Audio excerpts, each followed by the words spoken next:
Hey y'all, it's Nadia, and yes, I am back again. We're in week 3, y'all.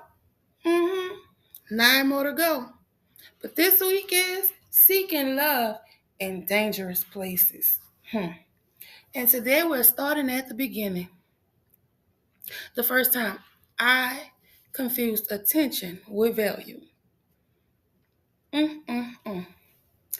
I was 15, y'all. And at 15, you don't fully understand yourself yet. You don't fully understand boundaries. You don't fully understand power dynamics either.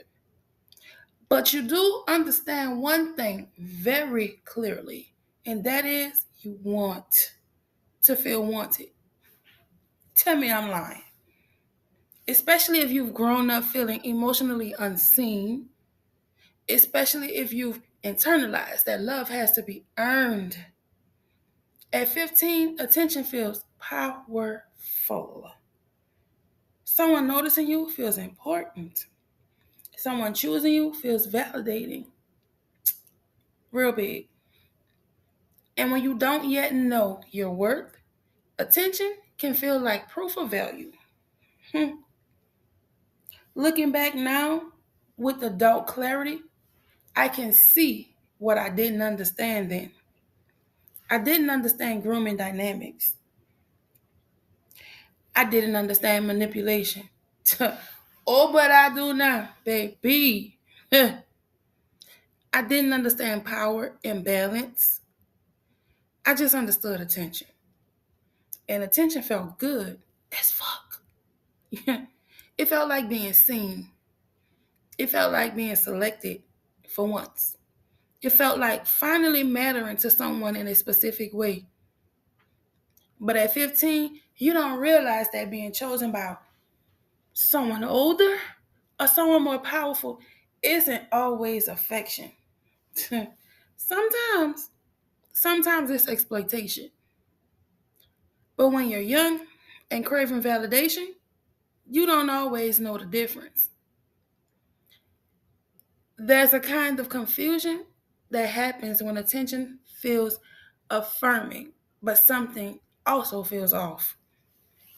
You don't have language for it, you don't have context for it, you don't have guidance for it, especially if you were raised in silence culture, like I was.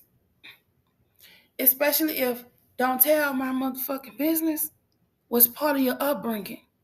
So instead of naming discomfort, you rationalize it.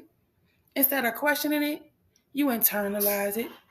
Instead of seeing danger, you see validation.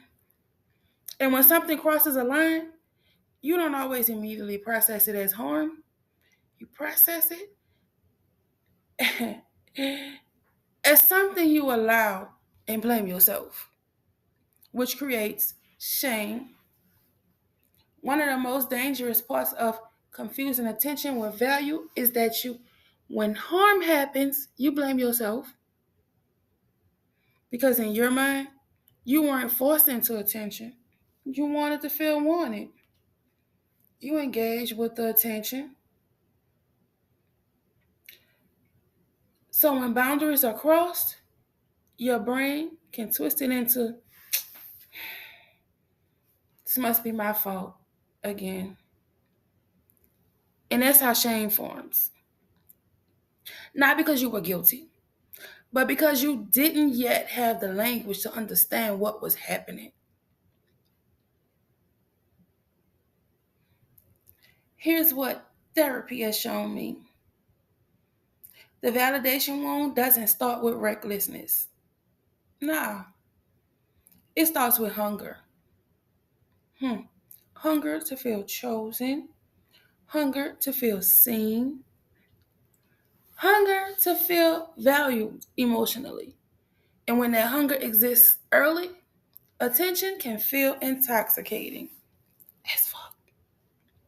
Not because you're broken, but because you're human and you want connection. As an adult, I can say this clearly. I wasn't looking for danger. I was looking to feel chosen. I wasn't chasing that dysfunction. I was chasing validation. And that distinction matters. Because when you understand that your younger self was trying to meet a need, you stop hating her. You stop blaming her. And you start to protect her real big. The first time I confused attention with value wasn't about rebellion. It wasn't about being fast. It wasn't about being wild. But it was about wanting to feel important. And when you don't know your worth yet, attention can feel like proof that you have some. Tomorrow, we're going deeper. When something happens and you don't even have the language to name it or the courage to discuss it, stay with me.